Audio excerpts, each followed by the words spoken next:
बिस्मिल्लाहिर्रहमानिर्रहीम, अस्सलाम वालेकुम। मैं इब्रार अहमद मेहर एडवोकेट। हमारा आज का क्वेश्चन ये है कि क्या वाकई ही पाकिस्तान में कोई ऐसा कानून पास हो चुका है कि अब हर शख्स को कम से कम 2 शादियां करनी पड़ेगी, और अगर वो 2 शादियां नहीं करेगा तो फिर उसको जुर्माना भी हो सकता है, उसको सजा का सामना भी करना पड़ सकता है, उसको जेल भी जाना पड़ सकता है। ये मामला 3-4 दिनों से काफी हाईलाइटेड है। बहुत सारे लोग इसके ऊपर कंफ्यूज हैं, बहुत सारे लोग इसके ऊपर सवालात पूछ रहे हैं कि क्या वाकई इस तरह का कोई कानून पास हो चुका है, या क्या ऐसा कानून पास हो सकता है कि आप जबरदस्ती किसी को मजबूर करें कि वो 2 शादियां करे, अगर नहीं करेगा तो उसको जेल जाना पड़ेगा।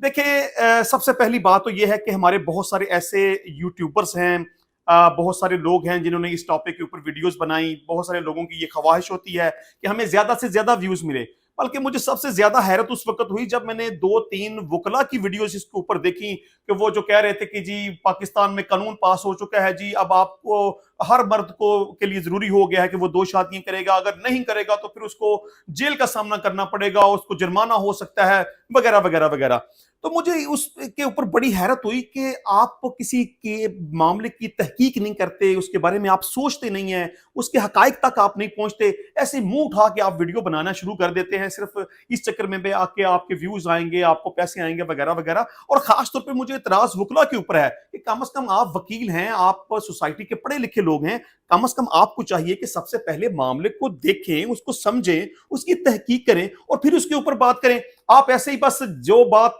सोशल मीडिया के ऊपर आई वो सही आई गलत आई, उसके बारे में कुछ पता है नहीं पता, बस ऐसे मुंह उठाया और उसके ऊपर वीडियो बनाना शुरू कर दी। देखिए, बात सुने कि ये जो कानून कहा जा रहा है ना, इस कानून का कोई भी वजूद नहीं है। जिस तरह से ये सोशल मीडिया के ऊपर चंद दिन पहले एक टॉप ट्रेंड बन गया कि एक अखबार का तराशा था, उसके ऊपर लिखा हुआ था कि जी पाकिस्तान में कानून पास हो गया, जी हर शख्स को 2 शादी करनी पड़ेगी। देखिए, सबसे पहली बात तो यह है कि वो अखबारी तराशा पहली दफा मंत्री आम के ऊपर नहीं आया। ये अखबारी तराशा मैं तकरीबन 2-3 दफा आज से कुछ महीने पहले भी देख चुका हूं। ऑलमोस्ट 1 साल पहले भी ये इसी तरह ट्रेंड के ऊपर आया, लोगों ने इसको डिस्कस किया, और ऑलमोस्ट 1 साल 2 साल पहले भी ये इसी तरह ट्रेंड के ऊपर आया और लोगों ने डिस्कस किया। वही एक अखबारी तराशा बार बार जो है वो सोशल मीडिया के ऊपर आता है, लोग उसे देखते हैं, आओ देखते हैं ना ताओ देखते हैं, उसके ऊपर वीडियोस बनाना शुरू कर देते हैं। हालांकि उस अखबारी तराशे के बारे में किसी को कुछ मालूम नहीं है कि इसकी डेट कौन सी है, किसी ने इसके ऊपर तहकीक करने की कोशिश नहीं की।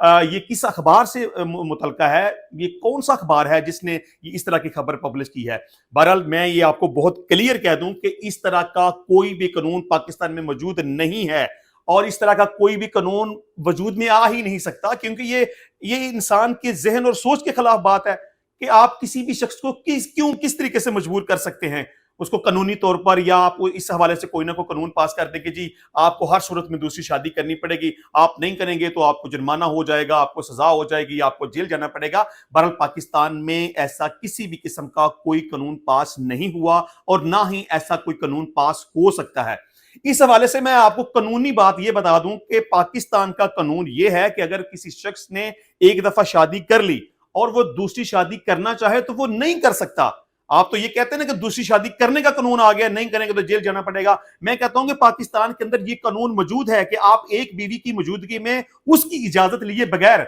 दूसरी शादी नहीं कर सकते। अगर आप पहली बीवी की इजाजत के बगैर दूसरी शादी करेंगे तो फिर आपको जेल जाना पड़ेगा। आपको उस पे 5 लाख रुपए तक जुर्माने की सजा भी हो सकती है और उसके ऊपर 1 साल तक कैद की सजा भी हो सकती है। यह है पाकिस्तान का कानून। इस कानून के खिलाफ एक शख्स ने फेडरल शरीयत कोर्ट के अंदर एक पिटीशन फाइल की कि यह कानून इस्लामी तालीमात के खिलाफ है। पाकिस्तान के अंदर इस वक्त तकरीबन 1 करोड़ से ज्यादा ऐसी खवातीन मौजूद हैं कि जिनकी उम्र 35 साल से ज्यादा है। सिर्फ जो मर्द हजरात दूसरी शादी करना चाहते हैं वो इस कानून की वजह से दूसरी शादी नहीं कर पाते, और बहुत सारी ऐसी खवातीन हैं जो कि शादी से रह जाती हैं। अगर इस की इजाजत मिल जाए, यानी कि हर मर्द को दूसरी शादी करने की इजाजत मिल जाए, तो फिर जो पाकिस्तान में इस हद तक सूरत हाल है कि करोड़ से ज्यादा ऐसी खवातीन हैं जो कि बगैर शादीशुदा हैं, तो फिर सहूलत पैदा हो जाएगी, इस रेशो को कम किया जा सकता है, मर्द आसानी के साथ दूसरी शादी कर सकते हैं। लिहाजा इस कानून को खत्म किया जाए, इसको कल अदम करार दिया जाए, क्योंकि ये इस्लामी तालीमात के खिलाफ है। और इस पिटीशन के अंदर यह भी लिखा हुआ था کہ کانسٹیٹیوشن آف پاکستان 1973 کے مطابق یہ بات واضح ہے کہ پاکستان کے اندر کوئی بھی ایسا قانون نہیں بنایا جا سکتا جو کہ اسلامی تعلیمات کے خلاف ہو، اور یہ جو قانون بنایا گیا ہے کہ کوئی بھی شخص اپنی پہلی بیوی کی اجازت کے بغیر دوسری شادی نہیں کر سکتا، یہ اسلامی تعلیمات کے خلاف قانون ہے، لہٰذا اس قانون کو ختم کیا جائے۔ تو یہ تھی اصل بات، یعنی کہ یہ جو کہا جا رہا ہے نا کہ دوسری شادی کرنا ضروری ہو گیا ہے ورنہ جیل جانا پڑے گا، اس طرح کا کوئی بھی قانون پاکستان میں وجود میں نہیں آیا، کوئی بھی ایسا قانون پاس نہیں ہوا، اور نہ ہی ایسا قانون پاکستان کے اندر پاس ہو سکتا ہے، بلکہ پہلی بیوی کی اجازت کے بغیر دوسری شادی کرنا قانوناً جرم ہے، جس کے خلاف ایک پٹیشن فیڈرل شریعت کورٹ میں پینڈنگ پڑی ہوئی ہے۔ یہ ہے ایکچوئل صورتحال۔ تو لہٰذا آپ کسی قسم کی غلط فہمی میں نہ رہیں کہ آپ کو لوگ اس بلا وجہ طور پر ڈی ٹریک کر رہے ہیں، لوگوں کو پریشان کر رہے ہیں، لوگوں کو ذہنی طور پہ کنفیوز کر رہے ہیں۔ تو لہٰذا اس طرح کی کوئی بھی ایسی بات نہیں ہے، اس طرح کا کوئی بھی ایسا قانون پاکستان میں پاس نہیں ہوا۔ تو انشاءاللہ ملتے ہیں نیکسٹ ٹائم نئی ویڈیو میں نئے ٹاپک کے